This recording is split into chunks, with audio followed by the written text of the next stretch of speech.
Hi everyone, Melanie here. Welcome back to the channel. Hope you all had a good weekend, and hello to all new subscribers and for people who are still watching the channel. I've made another video here going more into inner child work and the consequences of having dysfunctional parents.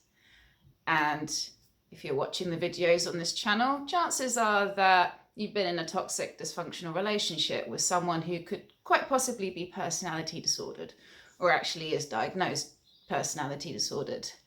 And I'm talking about inner child work here because often the pain and the trauma and the suffering that comes from a dysfunctional relationship takes us back to the wounds of our childhood.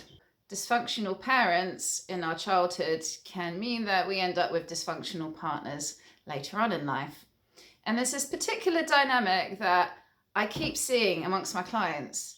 And it's gotten to the point now where I want to make a video on it so that if you, my viewer, can relate, know that you are not alone. So as always, do share your thoughts with me in the comments below. All right, let's jump into it. So the theme is bitch mum and beta dad. And now as an adult, you're finding yourself in dysfunctional relationships. Are the two connected? Well, yes. Now, I'm not saying that it's always this dynamic, having a bitch mum and beta dad.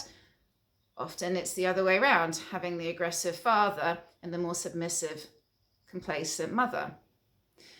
But I find that the domineering, aggressive mother doesn't really get spoken about a lot. And yet this is a theme that keeps popping up. So what do I mean by bitch mum, beta dad? Quite simply, it's in reference to a mother who is very controlling, the powerful one, the domineering one, and the father who is complacent, submissive, and has been rendered ineffectual. And the mother can be quite emasculating and can be quite the devouring mother, the punishing mother, the scary mother.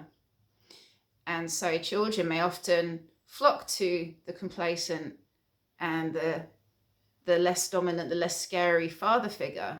Although the children may go to the father for soothing, for comfort, because he's not scary like the mother, there is a problem here, and that is the father is not protecting the child from the scary mother, from the domineering, controlling, devouring mother.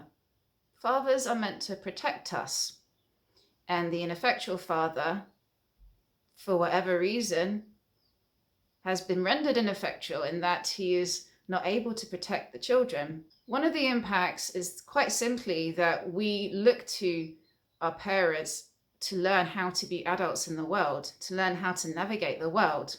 So let's talk about cats for a second, because why not? So kittens are dependent upon their mother to show them how to be a cat. They observe the mother as she's climbing and they learn to climb themselves. And this is a skill that's very important for a cat because it keeps them safe. If a predator comes, the cat knows to climb after watching mum do this. The mother cat protects the kittens, and so the kittens know what to do when there is an animal that comes nearby. And when it's finally time for the kittens to leave the mum, even though they've got a lot of practice, at least they've acquired the skills necessary to stay alive, to protect themselves, to be wary of predators, to hunt, to feed. And just like kittens observing their mama cats, so too us humans are observing our parents from the earliest of ages. We are observing, we witness, and we see. We are influenced as children, watching how our parents respond to life stresses. We witness how our parents respond to stress, how they deal with persecutors, how they deal with aggressors. So imagine as a little boy looking up to his dad, and the little boy is relying on his father to teach him how to be a man, how to survive in this world as a man. And the father responds to situations of conflict, responds to aggressors such as the mother by withdrawing, by submitting, by fawning. They are timid in the face of an aggressor, and the boy learns this. So is it not surprising then as an adult, this boy, when he turns into a man, will tolerate an aggressive female? will not question it. And in stressful situations, he will submit, he will fawn, because this is what he's witnessed his whole life. We rely on our parents to teach us how to be human, how to survive and navigate this painful and scary world. And if we have parents who they themselves are so dysfunctional and so traumatized that they aren't good examples of how to survive this world, then guess what? As adults, we are going to struggle with this. And we will spend a long time unlearning old habits and trying to learn new habits of basic survival. One of which is knowing how to spot a predator, knowing how to spot someone who is so deeply traumatized that it will destroy you by getting into a relationship with them. And all animals are equipped with instincts to warn us when danger is afoot, when someone's not right, the energy is all off. Perhaps they're very controlling, and ordinarily someone may really notice this and feel uncomfortable.